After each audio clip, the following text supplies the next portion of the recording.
কোটা আন্দোলন ঘিরে সহিংসতায় জড়িত সন্দেহে রাজধানীর বিভিন্ন স্থান থেকে গ্রেফতার হওয়াদের আদালতে আনা হচ্ছে। তাতেই ভিড় বাড়ছে আদালত চত্বরে। এ সময় বিনা অপরাধে আটকের অভিযোগ করেন স্বজনরা। মাজহারুল ইসলামের রিপোর্ট। কুলে শিশু নিয়ে স্বামীর খুঁজে আদালত প্রাঙ্গণে স্মৃতি আক্তার।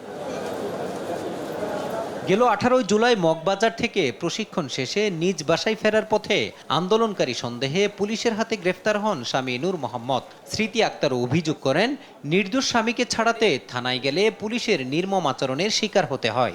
আমার হাজব্যান্ড মগবাজার থেকে 18 তারিখ ট্রেনিং শেষ করে আসতেছিল। উনি যাবে হচ্ছে বোটবাজার। যাওয়ার পথে আমাদেরকে ফোন দিয়ে বলছে যে উত্তরাতে খুবই গ্যাঞ্জাম। এর ভিতরে তার ফোন অফ। কিছুক্ষণ পরে আবার ফোন দিয়ে বলছে যে আমাকে পুলিশ অ্যারেস্ট করছে। এই কথা শুনে আমরা আসছি। আসার পরে থানা আমাদেরকে কোনোভাবে দেখা সাক্ষাৎ করতে দেয়নি। আবার বলছে 40,000 টাকা নিয়ে থানায় যাওয়ার জন্য। আমরা টাকা নিয়ে থানায় যাওয়ার শর্তেও আমাদেরকে কোনোভাবে অ্যালাউ করা হয় নাই। প্লাস আমার শাশুড়িকে এমন বাড়ি দিচ্ছে এইখান থেকে এই পর্যন্ত তার একবার জখম হয়ে গেছে। গেল 20 জুলাই বিদেশ যাওয়ার কথা ছিল গার্মেন্টস কর্মকর্তা নূর মোহাম্মদের। সেটিও এখন দুঃস্বপ্নে পরিণত হয়েছে। তার স্বামীর পাসপোর্টও ছিঁড়ে ফেলা হয়েছে বলে অভিযোগ করেন ওই নারী। আমার পাসপোর্টটা ছিঁড়ে ফেলানোর কারণটা কি? তার তো কোনো অন্যায় ছিল না। সে ট্রেনিং শেষ করে আসতেছে এবং কি তার 20 তারিখে ফ্লাইট ছিল। সে জর্ডান যাবে, তাকে ওইখানে সব জর্ডানের যত কাগজপত্র যা ছিল, সব ভিসার কাগজ, তারপরে আপনার টিকিট, এগুলো সবই তার কাছে ছিল। গ্রেপ্তার হওয়া আরেক গার্মেন্টস কর্মী তুহিনের বাবা বিল্লাল হোসেন কথা বলেন দেশ টিভির সঙ্গে। বলেন, তার নিরপরাধ ছেলেকে পুলিশ গ্রেফতার করে মামলা দিয়েছে। কোনো আইনজীবীর সহযোগিতা নেওয়ার মতো টাকাও নেই তার কাছে।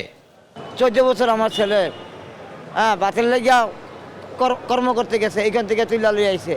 আইনাত দারোগারে কোনো হাতে পাওয়া ধরলাম, কোনো কিছু কাম হইল না। এরপরে আমার ছেলেরা চালান করে দিছে। স্মৃতি আক্তার এবং বিল্লাল হোসেনের মতো আরো অনেক স্বজনই আদালত প্রাঙ্গণে ঘুরছেন প্রিয় মানুষটিকে ছাড়িয়ে নিতে। কেন এইভাবে আমার ছেলেকে ধরলো? আমার সাথে সে বাড়িতে চলে আসবো। রাতে 3:30 সময় তুলে লইছে, আইনে চালান দিয়েছে। আজকে 1 সপ্তাহ ধরে আমি এখানে আইতেছি যাইতেছি। তো এখন আজকে আবার আইছি দেখতাম।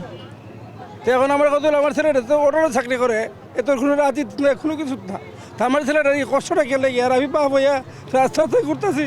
এদিকে দেশ জুড়ে গ্রেফতারের মাত্রা বৃদ্ধি পাওয়ায় ভিড় বাড়ছে কারাগারগুলোতেও।